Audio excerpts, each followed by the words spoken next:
Halo, assalamualaikum semuanya. Kembali lagi bersama aku, Dr. Amalia, di sesi 3 menit bahas buku. Kali ini kita akan membahas sebuah buku karya P.D. Baik yang terbaru yang berjudul Anchika.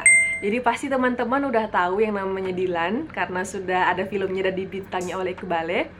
Jadi Dylan itu kan punya pacar namanya Milea ya.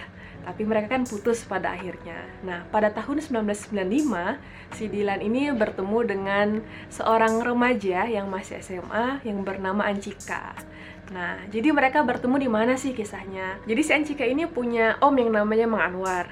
Mang Anwar ini sering membawa Dylan ke rumah kakeknya yang namanya Abah. Nah, kebetulan pada hari itu si Anchika ini ke rumahnya Abah bersamaan dengan adanya Dylan di situ. To be honest, aku waktu baca ini merasakan feel yang berbeda ketika aku membaca buku-buku tentang Dylan yang sebelumnya. Kita bahas satu-satu ya. Mulai dari si Anchika. Anchika ini tampilannya tomboy, kemudian dia keras kepala, dia egois, memegang prinsip secara teguh. Waktu pertama-tama baca ini, aku itu kayak bingung gitu karena saking banyaknya tokoh yang diperkenalkan oleh P.D. Baik dalam buku ini. Karena si Anchika ini punya banyak circle, mulai dari teman dia di sekolah, bimbel, di rumah, di keluarga. Anchika ini banyak banget cowok yang deketin, tapi tidak ada yang dia rasa spesial di antara semuanya.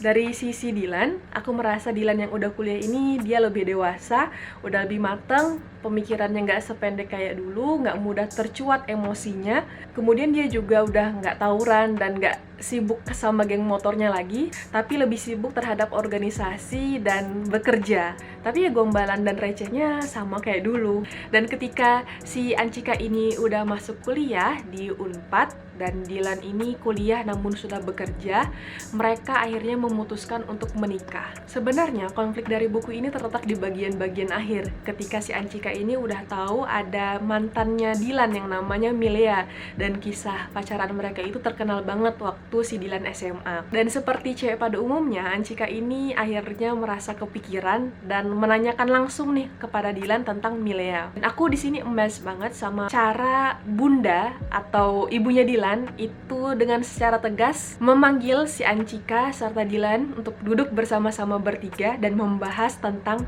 Milea. Jadi bunda ini ingin memastikan bahwa Dylan tidak akan mengulang kesalahan yang sama dan Anchika tidak merasa kepikiran terus-menerus. Bunda itu bilang begini, kalian harus menempatkan masa lalu kalian masing-masing dan kalian punya hak untuk masa lalu kalian.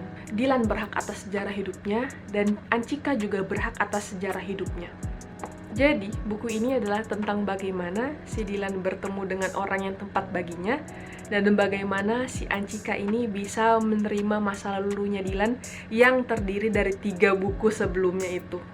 Meskipun waktu baca buku ini senyum-senyum sendirinya, nggak sebanyak buku sebelumnya, aku merasa buku ini lebih realistis. Aku rekomendasiin banget buat kalian untuk baca buku ini, apalagi buat kalian yang udah baca buku Dylan serta sudah nonton filmnya, karena di sini kalian akan melihat perkembangan Dylan, bagaimana dia yang dulu berandalan, kemudian bisa menghadapi permasalahan dengan cara yang lebih dewasa. Aku rate buku ini dengan 4,5. Oke, jadi segitu aja. Jangan lupa like, comment, share, and subscribe, serta nyalakan notifikasinya. Dan sampai jumpa di sesi 3 menit bahas buku selanjutnya. Dadah!